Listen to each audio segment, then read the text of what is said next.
Welcome back to the Real Estate 401k Show. I'm your host, Mike Weinstein, alongside Justin Frederick and Ryan Gertis. Thanks for tuning in. Today, you're going to want to text the word. You with us, buddy? Yeah, are you there? Should I host or? I only had 2 drinks on the golf course. I know. Today. You would think. You went light today, dude. I was proud of Yeah. you. You know. Well, it's because I wasn't feeling well from last night. Oh, Last night, I wasn't so light. You're going to want to text the word cost to 623-AZ-RECON. That's cost to 623-AZ-RECON. We're going to kind of jump into, and in full disclosure, none of us are accountants or CPAs, but we are investors, and we know a little bit about taxes. And more importantly, we know things that people with real estate portfolios should look into more. And we would love the opportunity to introduce you to our amazing accountant, Cindy Dillard. But yeah, so let's kind of jump into taxes and we got a real estate portfolio. We got to take into consideration things like cost segregation analysis and things like that, Ryan. yeah. It kind of spurred because when we were brainstorming on what we're going to talk about today is, what's kind of on the top of my mind is reached a really cool benchmark in our household. I have a 19-year-old daughter. She's going to be 20 here by the end of this month. And we were paying for dorms, and she's at ASU, and so I was like, honey, we gotta get you to be a homeowner here, right? Right. Like, you're gonna have such a long road ahead of you to try to breach that threshold. So we can either go spend a bunch of money on housing and college with the books and tuition, and everything adds up. And if any of you listeners are out there, or any of you viewers out there have any kids in college or had kids in college, you know precisely what I'm talking about. I'm lucky in that she gets to have. Well, I would say more importantly, for those listening that are going to have kids in college, pay This attention is to the exactly- story. Yeah. So I'm sure you've heard us talk about it before, but if you have a child that's in college or going to be in college, as soon as they get their schedule, they are eligible for primary financing. Now, you need to co-sign for them more than likely, and they are going to take into account, your debt and your income, etc. But if you're looking for a good outlet to help either your kids get off the ground or just increase your real estate portfolio, then you can reach out to Justin and get primary financing on a conventional product, so long as your child is living in that home, right? Well, if they're on the loan with you, you can get primary. If they're Right. not on the loan and they're in the same state, you can get secondary financing, secondary home right. financing. So for us, she was on the loan. Yep, perfect. When she was 16, we brought her onto our credit cards. We did everything to really get her a jump start on her credit score. Now, we didn't give her full reign of the credit card, but But her credit score is incredible. Yeah. And she's set up. She's 19 years old. Yeah. And has credit that typically you would see from somebody that's in their 40s. Right. And so she's been very responsible. She does work. She's been doing all the right things. And so we just closed on her very first home, and she's going to move in. She's going to rent out a couple of rooms over to one of her friends, and then because she's in the nursing program, she's probably going to reach out to Furnish Finders or one of those platforms and try to bring in a traveling nurse, which there's high demand, especially because there's about 4 hospitals that are within 5-6 miles of the house. So I know we're talking about taxes here, but I just kind of wanted to give everyone a little bit of background on what's happening here. Because these are a little bit uncharted waters for me. I've never had Super cool. I've never had a daughter who owned a home before. I've owned many, but it's really cool because whatever tax benefits she's going to get off of it, of course, we're going to utilize that first because I want her to.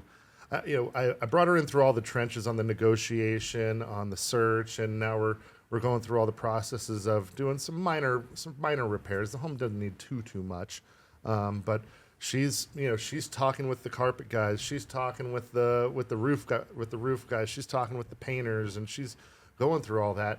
And what she's not realizing that these are all things that are expensed whenever it comes time to do taxes, right? And so we've got our whole Excel spreadsheet worked out, and we've got everything completely organized so that I like how he says we. Christine put together the Excel spreadsheet. He told her to. He told her to. Oh, he did. Okay. Yeah. You know that. He was like, Christine, put this spreadsheet together. I know that you guys. I know. I come off as not the most organized, but when it comes to your kids, all of a sudden, 100%. you become Superman. It's like you do everything. You want to look organized to your kids. Right? So, I mean, you're not wrong, but in this scenario, we're sitting down and we're doing our projected pricing, and then we're going to put down our actuals, and then the amount of time that we spend on it, because our time is worth money, right? Otherwise, you have to hire a general contractor to do that, and what that looks like when we're filing our taxes and the implications that it has on her side. Now, she's not necessarily at a threshold where she's taxable yet as far as personal income, but now all of a sudden she's going to have rental income. And she's going to have a settlement statement with closing costs, and those are things that if you've bought a home, you know that when you are filing, they're going to ask for that settlement statement or the HUD-1, whatever you want to call it. That's going to give a breakdown of everything that it costs you in order to close on that home. So we're going through some pretty cool stuff here, and it's just at the total novice. All of that being said, it is paramount that the moment that you become a real estate owner, don't call up H&R Block. Don't do what's that software platform? The QuickBooks. Yeah, TurboTax. TurboTax. Stay away from that stuff, because there are so many different tax advantages as being a real estate owner, particularly if it's an investment property, which there's investment implications here. Yep. With her property. To make sure that you have an experienced professional that is looking at that and preparing your taxes. So with that being said, you had mentioned cost segregation. Now, that's kind of flipping the script over to a completely different realm of real estate and taxes. I generally say if you are a real estate owner and you own multiple properties, and if you have income and your tax liability is somewhere above $50,000, I think that it's important for you to do some homework and reach out to us on what it takes to do a cost segregation analysis, because we've had so many of our more advanced investors significantly benefit from that. And so I'm not going to go into all the details of it, because I'll be quite honest with you, I don't know all the details of it, but it seems that threshold of $50,000, if you have real estate that you plan on holding for a significant amount of time, it might be worth you looking into. Yeah, and if you'd like some more information and an understanding of what a cost segregation analysis is, all you got to do is text the word cost to 623-AZ-RECON. That's cost to 623-AZ-RECON.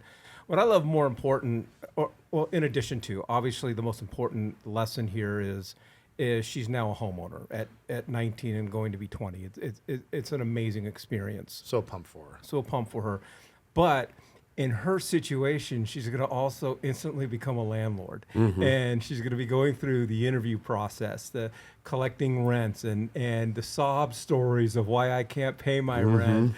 And I mean, and what a great experience. Life experience. Life experience. And it's so funny because we already have her first. Well, so she can't move in for a couple of months because school doesn't start until August. And anyhow, it's just makes more sense for her to spend a couple months getting it fixed up, and then we have some folks that only need a house for about 45 days, and so she's going to have her first tenant within 30 days. And then she's going to move in. I'm not sure Justin wants to hear that. La.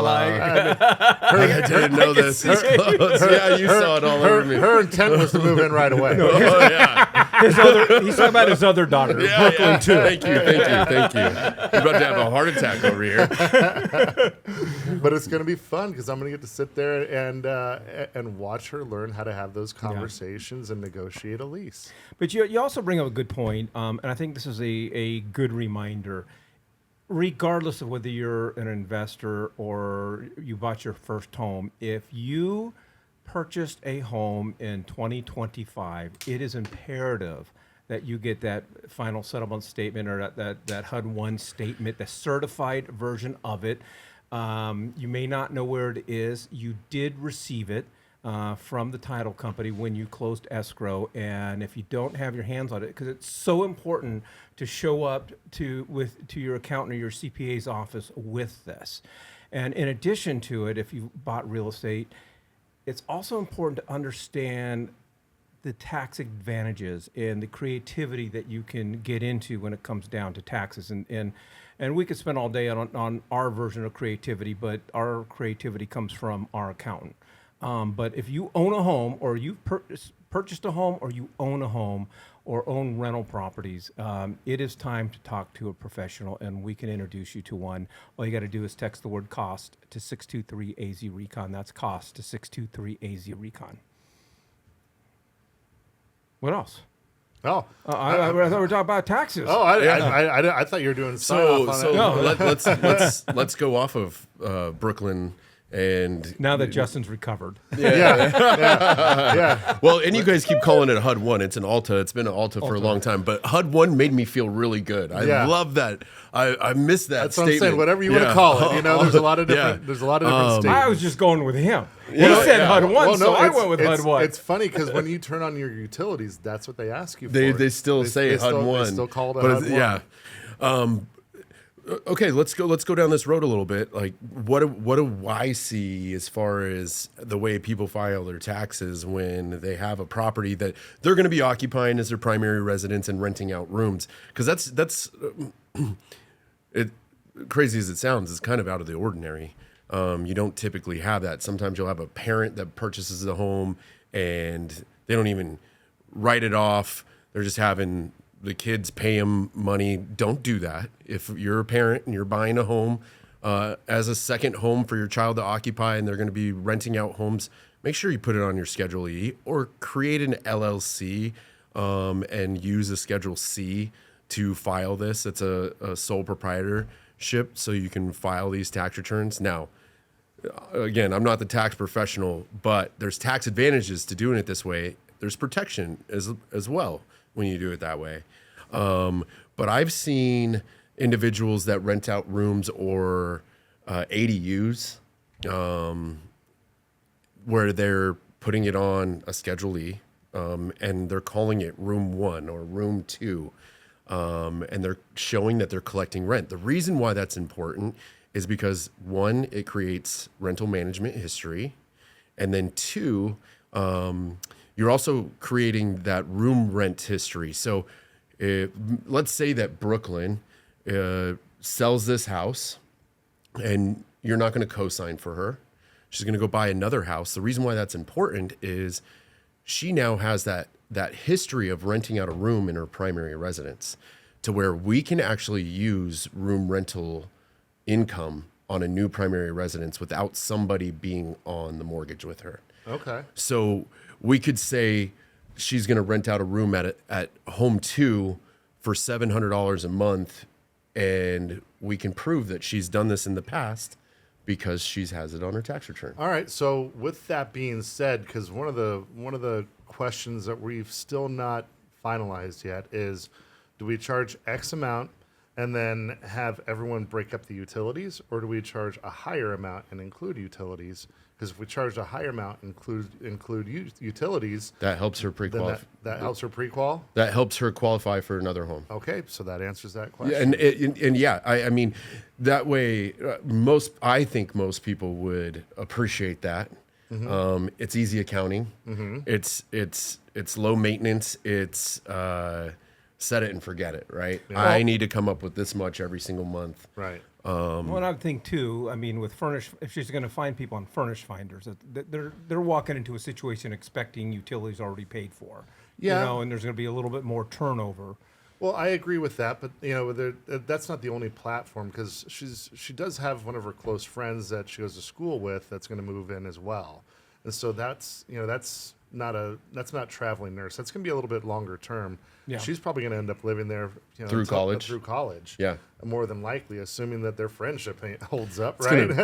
It's going to be a frat house after. Stop that! Don't say that! Don't say that! Before we go, I wanted just to kind of really highlight the benefit for this, and I think the point of the story. If you have a child that is going to college, and you want to buy a house and increase your real estate portfolio, and you're just going to go ahead and just buy the house and let them live in it, you're in essence buying an investment property. 100%. And you're looking at now 25% down. With what Ryan has done is thrown Brooklyn on the loan, produced the college schedule, and now it's not investment type of financing, it's primary financing, and what would be the minimum down. So you can do it as a secondary home with the tax or with the transcripts of school, the schedule. What Ryan did was he's basically co-signing for Brooklyn to occupy that as their primary property, which is 5% down minimum. Actually, we could have got away with 3% down minimum. Right. But it lightens the load of the down payment. The nice thing about this is it's going to be, the ROI is going to be much higher the way you did it. And lower rate. Lower rate, much lower rate than a secondary home. The magic number for secondary homes, there's built-in pricing and advantages for 25 to 30% down for second homes and investment properties. If the minimum is 10% down for a secondary home, but they're bending you over with the cost of the rate. Oh, I know. And I know. the mortgage insurance. Yeah. And it's wild because we're not used to this. It used to be primary pricing. Yeah. And it's been a tough pill to swallow for the last 6 years on this, 5 years on this. Mm-hmm. Well, there is a lot of creative things you can do. And again, if you got questions about your taxes and you need some strategies, we want to introduce you to our accountant. Her name is Cindy Dillard.